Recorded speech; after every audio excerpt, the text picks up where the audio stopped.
नमस्कार, मी पूजा वाळके गृहलक्ष्मी. आज मी एका छानशा व्हिडिओमध्ये तुमचं स्वागत करते.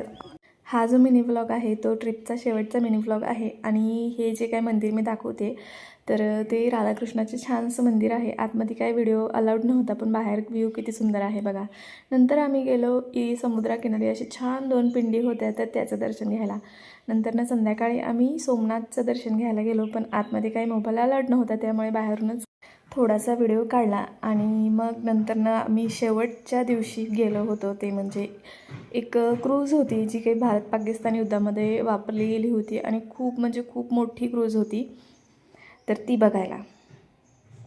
आणि या क्रूजचं नाव होतं INS कुकरी. ही 1971च्या जी काही भारत पाकिस्तानचं युद्ध झालं त्या युद्धामध्ये ही क्रूज बुडाली होती समुद्रात, अरबी समुद्रात. आणि नंतर मग परत म्हणजे त्या बुडालेल्या क्रूजच्या स्मरणात अजून एक ही क्रूज बनवलेली गेली होती. ही परत खूप दिवस वापरली गेली होती. आणि या क्रूजचे 3 म्हणजे टप्पे होते. खालचा एक तळमजला होता, वरती एक आणि त्याच्यावरती एक, असे 3 मजल्यामध्ये ही क्रूज होती. खूप मोठी क्रूज होती. अगदी त्यांचं किचन होतं, बेडरूम होत्या किंवा त्यांचं जे काही कामाचं ठिकाण असेल ते होतं. खरंच ही जी काही क्रूज होती ना, ते बघण्यासारखी होती. नेव्हीमधले लोक म्हणजे सैनिक आपले कसे काम करतात किंवा कसं काय करतात ते सगळं म्हणजे या क्रूजवरती दाखवलं गेलेलं होतं. तिथे एक ऑफिसर पण होते, कॅप्टन होते, तर ते पण भरपूर अशी माहिती दिली त्यांनी. खरंच ही क्रूज बघितली ना तर इंडियन आर्मीबद्दल, आपल्या भारताबद्दल प्राऊड फील होत होतं आणि भारी वाटत होतं. खूप मोठी क्रूज, मी पहिल्यांदाच अशी क्रूज बघितली असेल. खूप मोठ्या क्रूज असतात, तिथं स्टे पण असतो, मी बघितलेल्या व्हिडिओमध्ये. पण मी माझ्या आयुष्यात पहिल्यांदाच अशी क्रूज बघितली होती.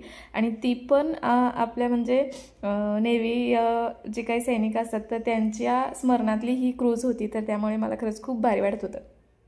गव्हर्नमेंट ट्रेक, महावीर चक्र आणि वीर चक्र. परमवीर चक्र सगळ्यात मोठं आहे. राईट. मुलांना पण इंडियन नेव्हीबद्दल भरपूर अशी माहिती भेटली. मुलांनी खूप असं मन लावून सगळं बघत होते. आणि तिथून आम्ही गेलो बरोबर 12:30 वाजता. इथं समुद्रातनं अशा लाटा येतात आणि छान असा महादेवांच्या पिंडीला अभिषेक घालतात त्या लाटा. तर 5 अशा महादेवाच्या पिंडी आहेत आणि इतकं म्हणजे फोर्सफुली पाणी येत होतं, तर खूप भारी वाटत होतं बघायला ते. आणि खूप गर्दी पण होती आणि सुंदर असा व्ह्यू पण होता. तर हेच मला तुम्हाला मंदिर दाखवायचं होतं की तिथून आम्ही एका सुंदर अशा बीचवर गेलो. तिथे छान असे व्हिडिओ फोटो काढले आणि मग संध्याकाळी आमची ट्रेन होती. चला तर मग बाय बाय.